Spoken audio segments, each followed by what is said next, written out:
All right, let's get this started. I'm here today because, I was asked to speak, and I was asked to speak about a topic that relates very closely to the whole purpose of this conference, which is how do we equip students with the skills and empower them to meet their goals.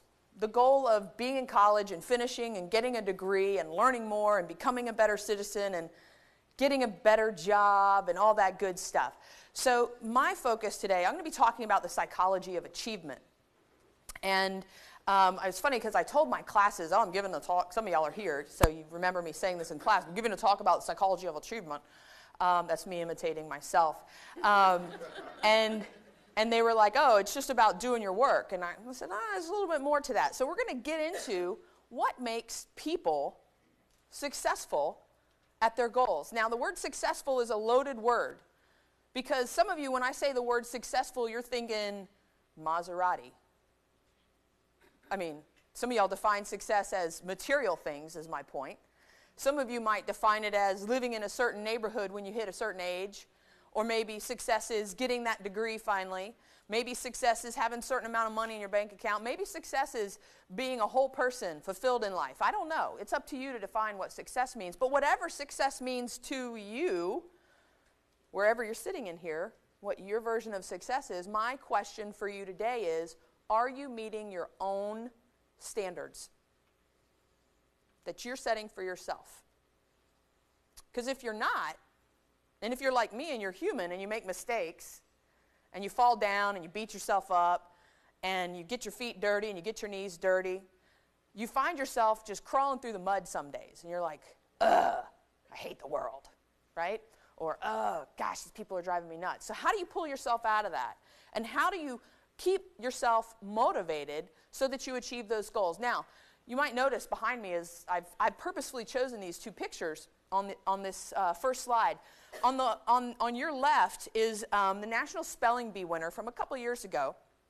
Have y'all ever just accidentally changed the channel and you're watching 12-year-olds spell words that you've never heard before? Yeah, I have.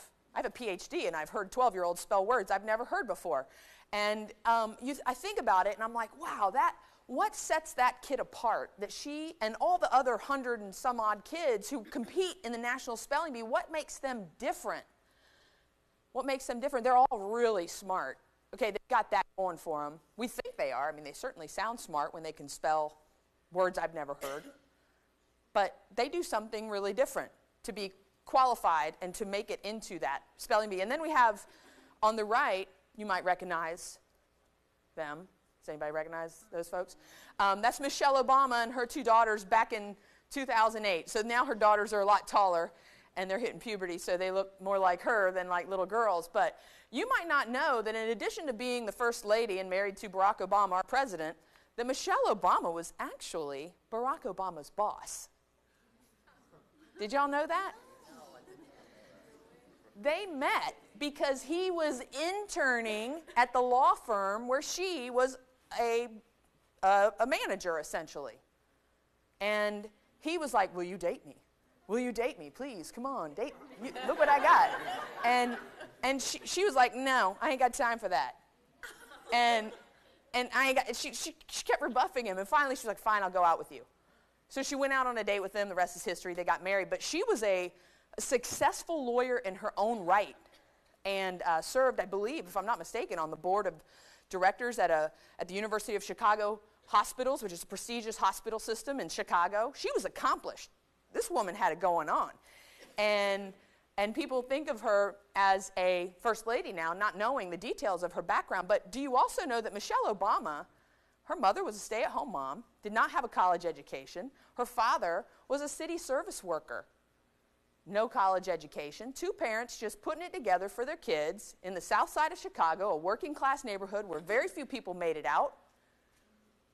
But she and her brother both went to college on scholarships. She went to, correct me if I'm wrong, Harvard Law School, and was an amazing student and scholar despite the fact that her parents did not have all the equipment in the world to give to her. They didn't have connections, they didn't have money, they didn't have fame and fortune, but they gave her something else.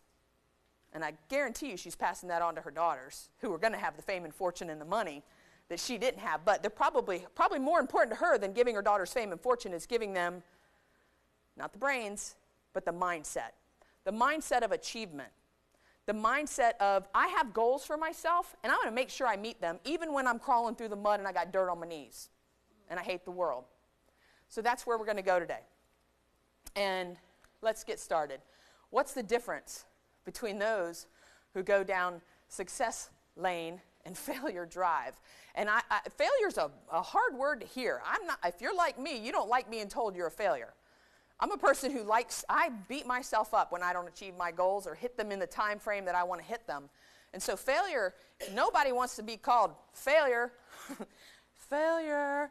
Nobody wants to be, we all want to think of ourselves as successful, but you know what? We all sometimes don't reach the goals we've set for each other. And those goals can be goals in school. For most of you in the room, you're in school right now, right? Raise your hand if you're taking a class this term. Some of y'all did. Let's do this again. Raise your hand if you're taking a class this term. That's it? Okay, thank you. All right, got a little bit better response rate that time. So for most of y'all, success and failure right now, setting goals is about finishing the semester, getting the credit, making the grade, learning the material. But for others of you, maybe you're not in class right now. Maybe school's behind you. Maybe it's a relationship that you're struggling in. You're crawling in the mud in your relationship. You're crawling in the mud with your job. Why am I here? Why am I doing this? Why do I show up here every day? I hate it. Or maybe that's your marriage. We all have our goals which define our success and failure. It could be in work, could be in school, could be in life. You pick. You pick. My examples today are going to focus on school, mostly, because this is what we're here talking about today. But you can translate anything I'm saying today and relate it to any other domain of life. Why are you doing what you're doing? Now, let's talk about academic achievement. Why do some people achieve? And when I'm talking about achievement, I'm talking about achievement in school or work. Why do some people achieve and some people not? Well, there's a lot of societal factors, and I'm not going to go into those today. I have them listed there just for fun. But we could have a whole semester-long course about the family factors that produce different academic results in the children. You know, parents who tell their kids they're stupid versus parents who tell their kid they're smart. Parents who provide their kids with everything and never make them do anything. Parents who never give their kids anything, never watch them, never do anything, ignore them, neglect them, abuse them. We could have a whole semester-long course just on bullet point number 1 there, family influence. We could have another semester course in schools and peers, but that's not my focus today. My focus today is on the things we can control, because you can't control, can you? Can you control what family you're born into? Can you control, when you're a kid, can you control what school you go to? What kindergarten teacher you got? What first grade, second grade, third grade teacher you got? No. High school, you have a little more control because you can go to your guidance counselor and beg to be put in somebody else's class, and if they like you, maybe they'll do it. That's how it worked for me when I was in high school. Charm the guidance counselor, get your way. But still, limited control because you're still in the school where your parents chose to live, or what the county has set as the parameter for where you have to go. You get the point. We don't have control over those things. So that's not my focus. What is my focus today? My focus is on what happens in most of your lives right now who are adolescents. And you are an adolescent by definition if you are between puberty, which I'm assuming everybody in this room has met that criteria, somewhere between puberty and 22. If that applies to you, you're still an adolescent, okay?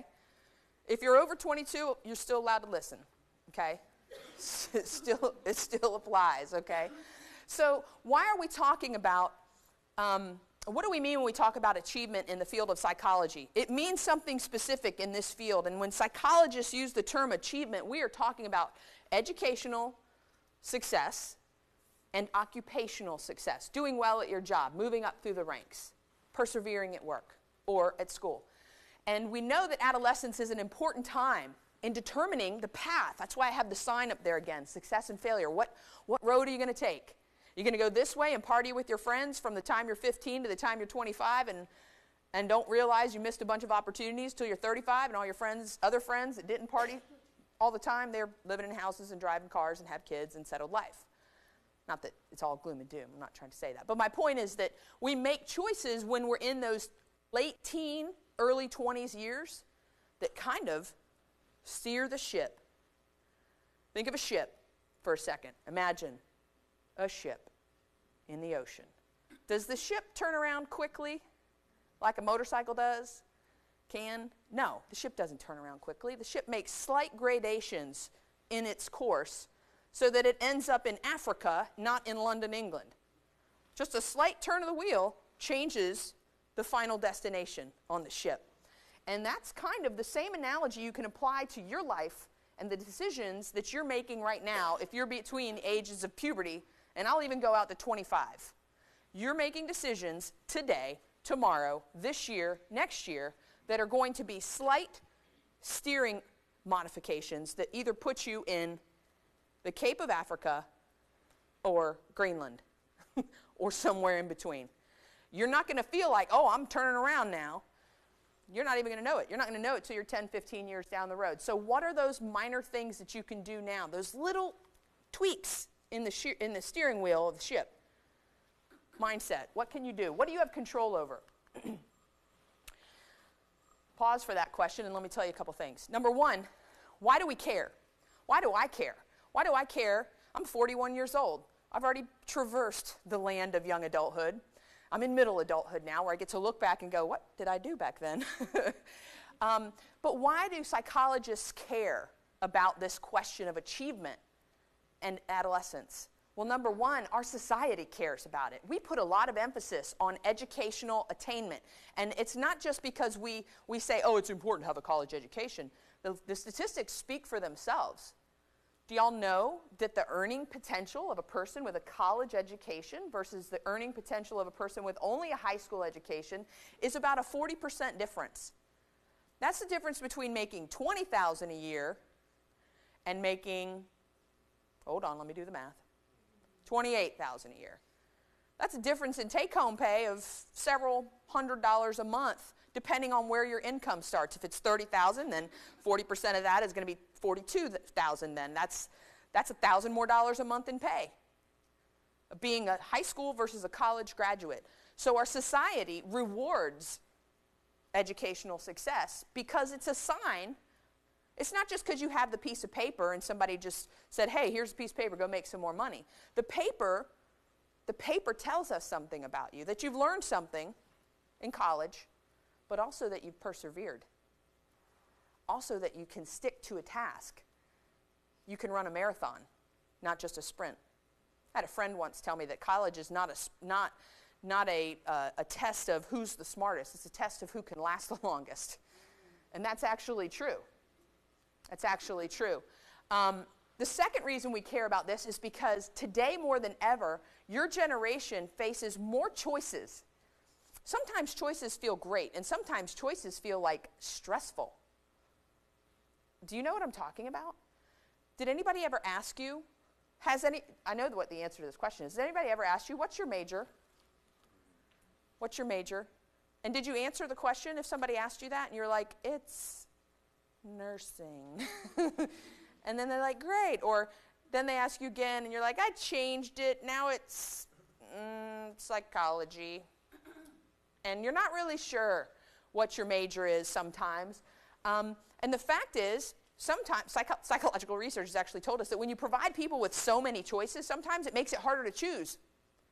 If you give people 3 choices, they're like, choice A, done. But if you give people those same 3 choices along with 25 other choices, they're like, oh, I don't know which one I want now. But now majors exist that didn't exist. Look at our college. We offer converged communications as a bachelor's degree. That degree did not exist 5 years ago. When my mother and her generation looked at college options, the options for females in the 1960s were some sciences maybe, but girls didn't go into sciences. Education for sure.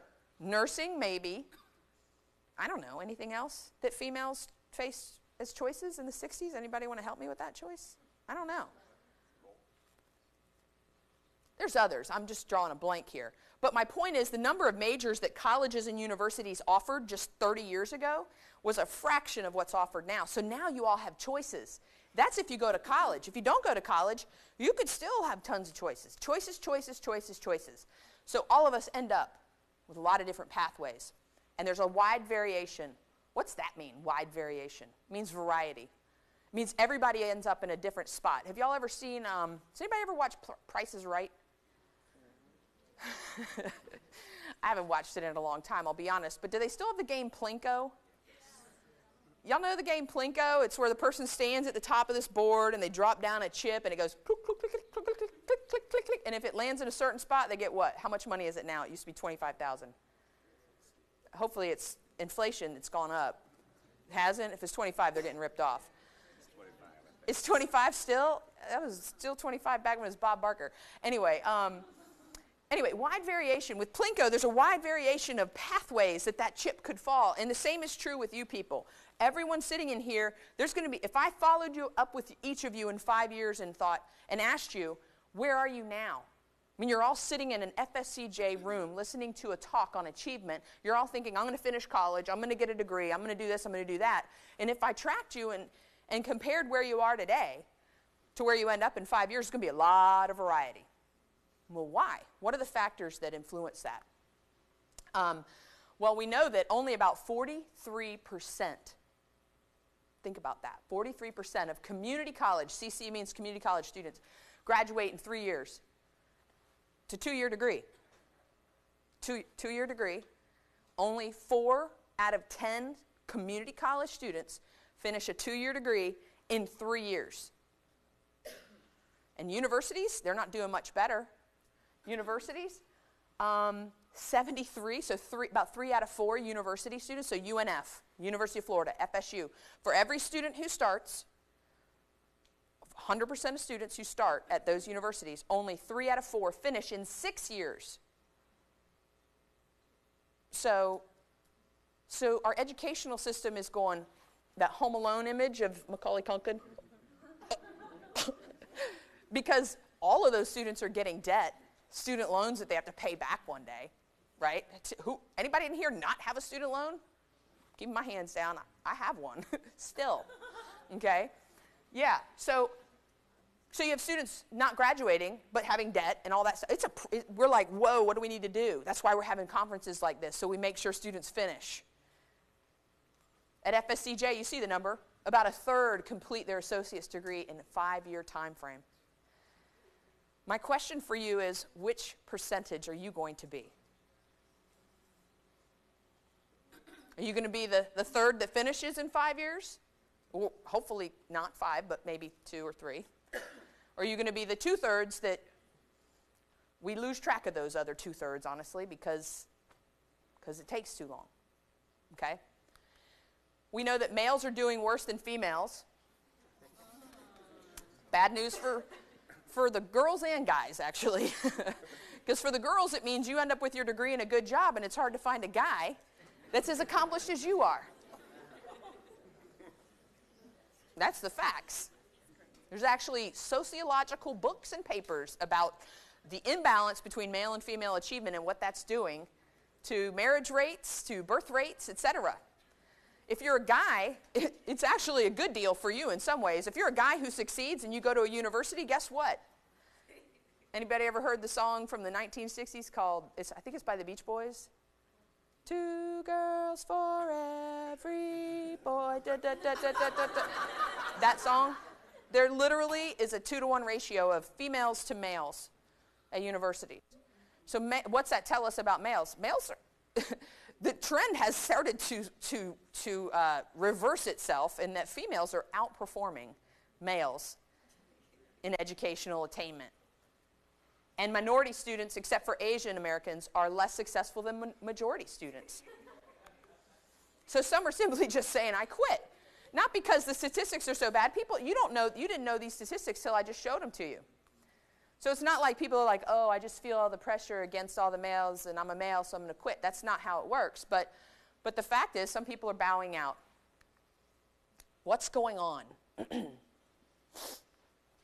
Why do some people achieve and not others? Why do some people achieve their goals? Well, this is what psychologists have to say about it. And here's where I'm going. Just provided you with a backdrop of the importance of this question. But where I'm going with this is that psychologists have a particular view on this. And what I'm going to share with you is the view, and then I'm going to share with you how to translate that to your personal life so that you can make choices that steer your ship to the destination you desire and you don't end up in Iceland accidentally in 10 years, okay? Psychologists used to say this a while back, they used to say, well, Erin Richman, that's me, by the way, Erin Richman achieved in school because she has a personality. She just is lucky to have a personality that needs achievement. Some people just like a magic wand has been waved over you and bam, you've just got an inner drive for achievement. But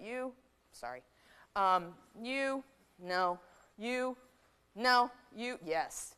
Okay? Some people just have a inborn drive for achievement. Well, that sounds great if you're an achiever and you just like to toot your own horn and think, I'm special and all the rest of you aren't. Because you don't have a need for achievement the way I do. I mean, it feels very self-gratifying to think that way, but it doesn't really explain the situation. So more research was done, and that's the beauty of science, is that more research answers more questions. So we got a little bit more research, which showed us that, oh, guess what? It's not just a personality trait. Parents play a role. Parents shape you. I'm thinking of Michelle Obama at this moment. Individuals with high needs for achievement, that personality trait that I just mentioned, where does that come from? Well, it tends to come from kids who are in families where their parents are warm, and I don't mean they keep blankets on them all the time, not that kind of warm. What do you think I mean by warm? Loving. They love their kids. They say, I love you. You're great. But you can do better. Parents who are warm and encouraging, but also set high standards. So when you bring home C's and D's, your parents aren't just like, I love you anyway, even though you've got a C and a D. It's okay, baby. I still love you no matter what. They say, I love you, but that is not acceptable. And in fact, taking your phone and your car's getting pushed back a couple months, I'm not buying that for you yet either. Till you show me that you can reach these standards that I know you're capable of. That's what's called an authoritative parent. Not to be confused with authoritarian. Authoritarian is kind of mean and strict. You brought home a C and D? I'm going to beat you right now. Okay? That's different. That's not warm. It's firm, but it's not warm. Okay? That has a very different outcome. Okay? I don't want you to confuse those two methods. Having standards for your kids, or your parents having standards for you that they push you to achieve, benefits you. I remember the first time I learned this, and I was like, I was probably 22-ish. I was in graduate school, and I was like, oh, right. Yeah, I was a kid still in my own mind. I mean, I wasn't a parent. I'm a parent now. Now it's like, of course, this is the way to go, and my kids are going to have high standards. But when I was a kid, I didn't want anybody telling me what to do. When to do my homework. I got it, Mom. Stop asking me. I read the book. No, I didn't. Okay, so parents who encourage their kids and set high standards for them produce kids who then what? Have high standards for themselves. Because one day the parents hand the reins over to you and say, they don't even have to hand them over. You take them. You're like, I'm my life. But if your parents have given you those high standards the whole time, you then have them for yourself. Well, what if you didn't hit the lucky strike and get the parent who knew what they were doing? Because parents, I'm a parent, parents are winging it most of the time. Any parents in here, you know you're like, there is no manual for this. What do I do now? I do not know. I have a PhD in child psychology, and I still stress over what decisions to make with my children every day. Okay? So your parents are winging it. And so when you get to 20, 22, you're like, well, my parents didn't make the right decisions for me. Okay, so what? Move on. What do you have control over today? What makes a difference in your outcomes? Yeah, your parents make a difference, but what else? This is where it comes down to you. Your beliefs about your chances for success factor heavily. Let me say that again, because that's easy to miss. Your beliefs, what you tell yourself is true, is a huge predictor of what you then do. So if you tell me, I think I'm going to make a C in this class this term, guess what you're likely to do? Make a C. If you tell me I suck at math, I hate algebra, I fail algebra every term I take it, guess what you're likely to do? Fail algebra. But if you tell me algebra's challenging for me, so I have to work extra hard at algebra, what is that telling me about what you're likely to do? Work hard, because you're telling me that I know as a psychologist that your beliefs about your chances for success and your abilities predict what you do. And here's the best example I can think of, and this has been an experimental study. They set up two people. Let's pretend I got a lady up here in the front chair, and I got a gentleman right here. So let's pretend that I now take them out. We're in a game show situation, and I put them in a soundproof chamber, and I tell them each that they're going to play a card game separately. First, I explain to him, you're going to play this card game. Let's pretend it's solitaire. It's one you can play by yourself, right? And I say, and he's never seen solitaire before. He's from the Ukraine. And they probably have solitaire there. But anyway, I say, here's this game. It's this card game. Here's how you play it. Blah, blah, blah. Here's the rules. Blah, blah, blah, blah, blah. I'm going to leave you in here for 20 minutes to play by yourself. I'm going to secretly videotape him. And at the end of instructing him on how to play the game, I say, this is a game of luck. Have fun. Keywords. This is a game of luck. And then I walk over to this lady in her soundproof chamber. He can't hear me. And I give her the same exact script of how to play the game, except the last few words are different. And the only thing different is I tell her, this is a game of ability. Have fun. And then I videotape them. Here's what's happened in numerous studies where this exact experiment's been played out. He gives up first. She gets to a point in the solitaire game where she realizes she can't go any further. If y'all have ever played solitaire, you know how this works. And she keeps playing, and she keeps playing, and she keeps playing. Because her giving up reflects on what? What does that say about her to herself? She's like, I suck. I don't want to suck. Whereas if he gives up, he's just like, oh, well, it's not on me. I just didn't win the lottery today. I mean, can you imagine if we played the lottery and we thought it was because we didn't try hard enough? I mean, the lottery's purely a game of luck. When we lose, we're not like sad the next. I mean, we're a little sad because we wouldn't be happy to win the lottery, but we're not like sad and it's assaulting our self-esteem, right? But if you work hard at something like a relationship or like a job and then you lose it, that reflects on our self-esteem. That kind of hits us right here, doesn't it? That's what the card game tells us. When people believe, this is all beliefs, it's what you tell yourself. When people believe their success is due to chance, they give up sooner.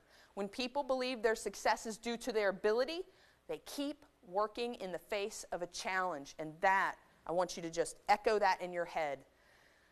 Your beliefs influence your motivation level, and your motivation level predicts your performance. Your beliefs about yourself and your chances for success, therefore, affect your performance. Some students think it just comes down. Let me see if this works. Hold on. No, hold on. There we go. Oh, look at that. Oh, laser pointer. Some people think it's just motivation. It's like, do I want to study today? I mean, my friends have invited me over and I'd like to go hang out with them instead, or I'd like to watch The Voice. Or, I love The Voice, by the way. I'm a sucker for performance shows. But anyway, this is not about me, really. But, you know, when you're making that decision to study or not, to write the paper or not, to go to class or not, some people just think it's all about motivation. Am I motivated? Swipe that away. Forget it. Back up one step. It's all about your beliefs. If you believe you have a shot at something, you're going to try harder. You're more likely to skip class, not study for your test, go to your friend's house or watch The Voice instead, or watch MMA wrestling, whatever's floats your boat. If you think your chances for success are mediocre to bad, Which raises another question. Why are you in school? I want you to think for a second. Take a moment. Ask yourself,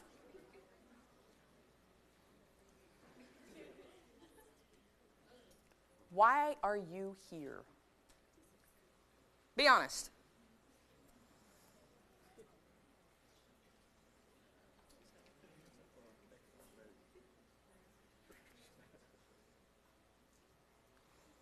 Really?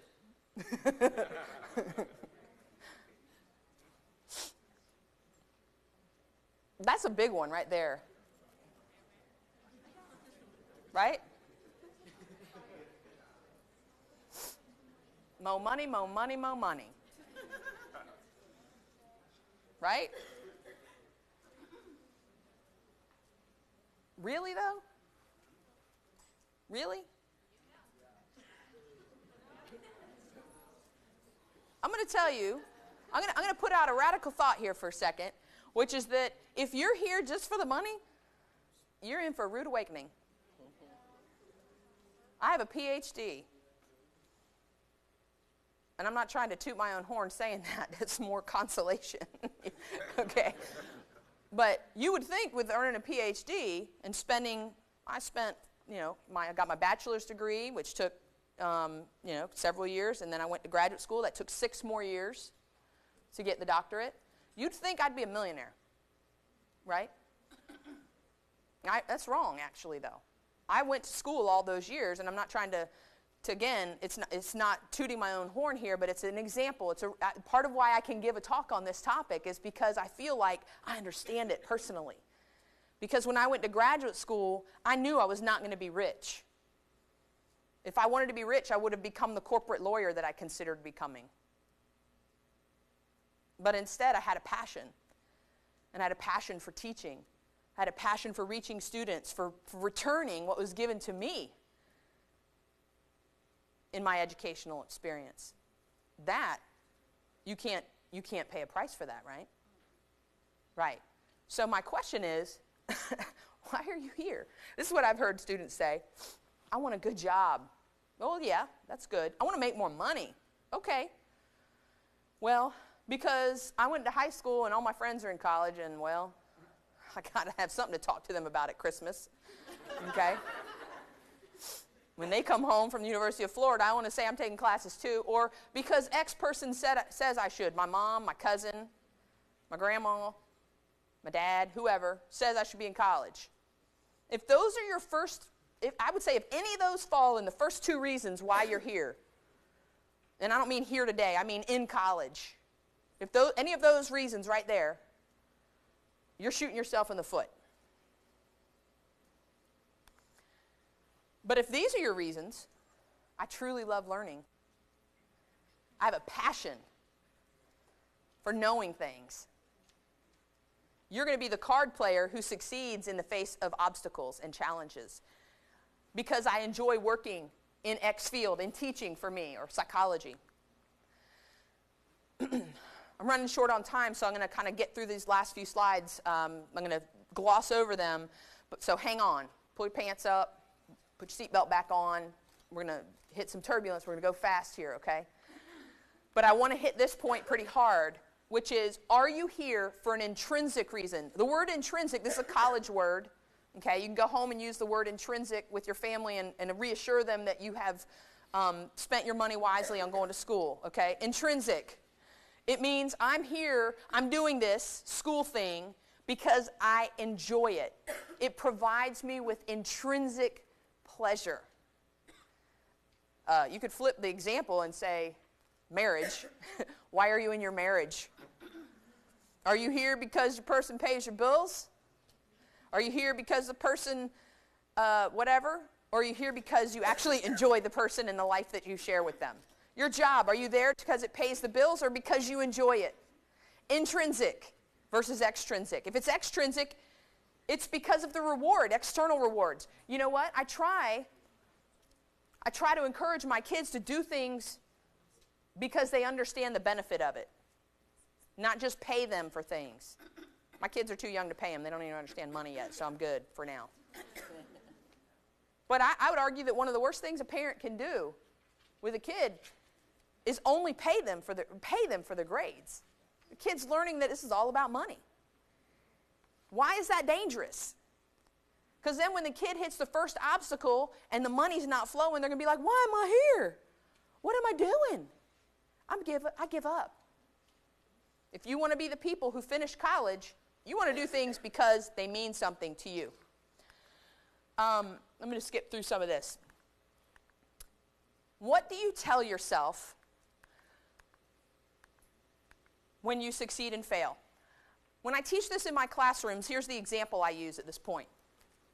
Let's pretend that you just took a test in my class. My tests are worth a substantial portion of my students' grade in every class that I teach, because I believe that they're both a measure of your effort in the class as well as a measure of how well you've learned the material. So I make them worth something.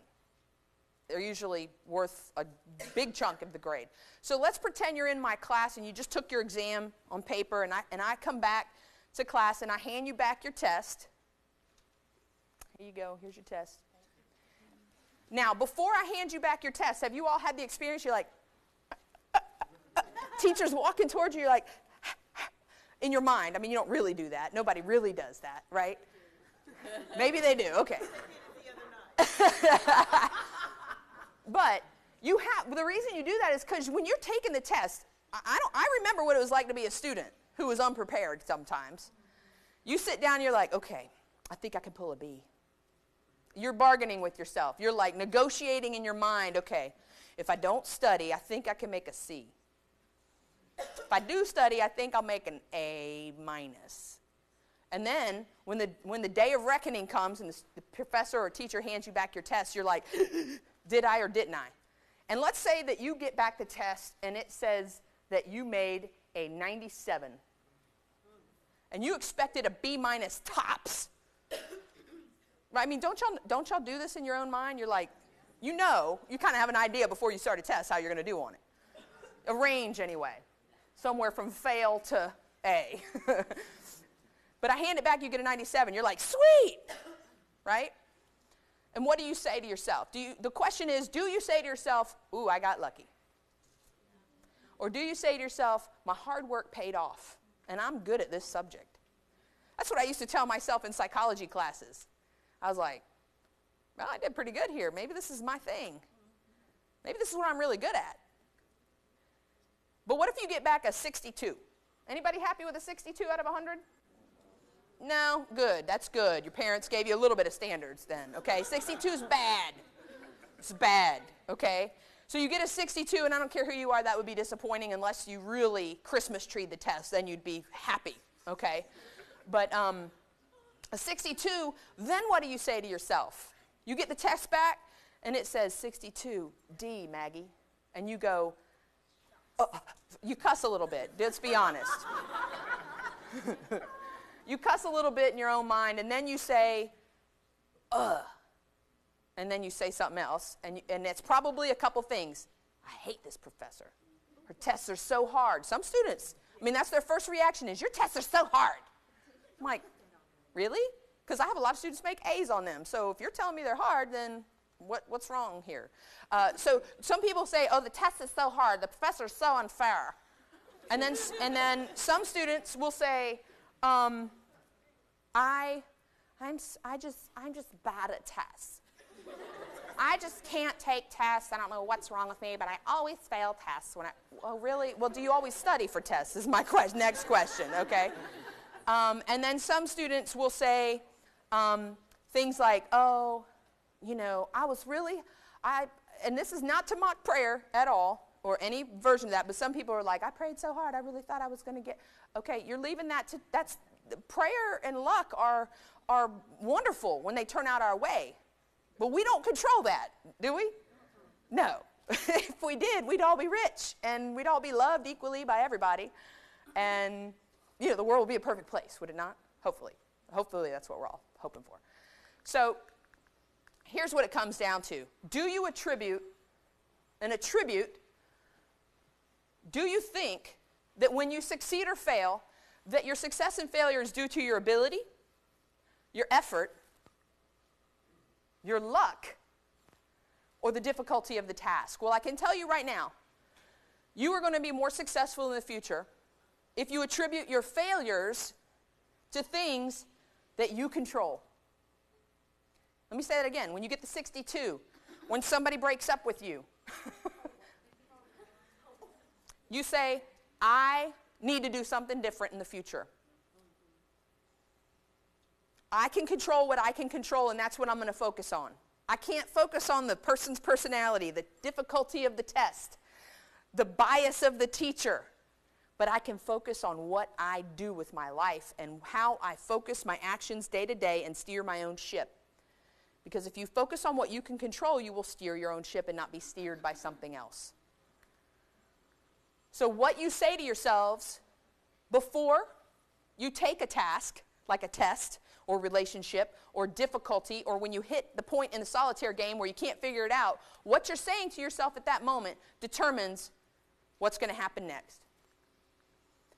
So here are my closing thoughts. If you want to achieve success, and you have to determine what success is for you. Is that a bachelor's degree? Is it an associate's degree? Is it more learning? Is it finding your passion in life? Is it having a good marriage? Is it doing a job that fulfills you and returns something to society? You only know what is true for you, so I would command you to think deep and pause and reflect on what it is you want, and then believe that you're smart enough to do it. Now, you may not be a genius, okay? I'm not a genius. But I've figured out what I am passionate about, and I do the best I can at that, and I believe I have the ability to do it. I believe I'm smart enough from the get-go. And then I say to myself, it doesn't matter how smart I think I am. Because don't we all know someone, think about it, do you all know someone who's super smart and has squandered their opportunities? And then you know people who don't have any advantage at all, and they blow it out of the water. They beat the odds. I think of people in my life right now who may not have an IQ of 150, but man, they make something happen.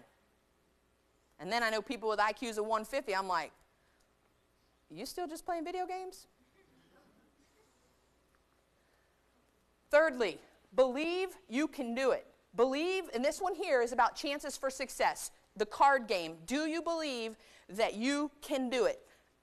That you have the ability to reach your goal? If you don't, change your goal. If you want to become a rocket scientist, but you know you're not good in math, I mean you're bad in math, change your goal. Be realistic here. Don't believe you can do something you really can't do. And let me give you an example. If you've been in one of my classes, you know I cannot draw. I try. I really do. But you know what? I am never going to be Picasso or Monet or Renoir or Andy Warhol. I don't have it in me, but I will try, and no matter how hard I try, I'm never going to be that. But you know what? I'm never going to try to be an artist. But I do what I figured out I'm good at, which is talk to people. And fourth, don't hold out for miracles. You don't control miracles. If you're leaving your success or your failure up to hope, I mean, you've got to have hope. I mean, that's great to have hope. But if that's all you got, you don't have the effort to match, you don't control that. That's not in your hands. And don't measure your success and failure by the difficulty of the task. If a test was hard and you failed it, don't just say the test was hard. Say, I certainly didn't study enough for the hardness of that test. I should have studied more. I should have known that professor was not kidding the 14 times that he said, don't take my test lightly. And finally, don't give up. When you find yourself saying, I don't know if I can do it. The world sucks. I hate everyone. Realize that is not a productive mindset to be in. That you're swimming in the mud now. You're not trying to get up out of it. You're just laying, and if you need to lay in it for 5 minutes, go ahead and lay, cry, hate the world, pound your fist, but then get up, brush it off, and say, okay, what do I need to do to get my knees clean now? And what boots do I need to put on to get out of this mud so that I can get on dry land so I can start moving forward. Know what you're aiming for, why you're aiming for it, and give it your best shot consistently. And I'll leave it at that. Good luck.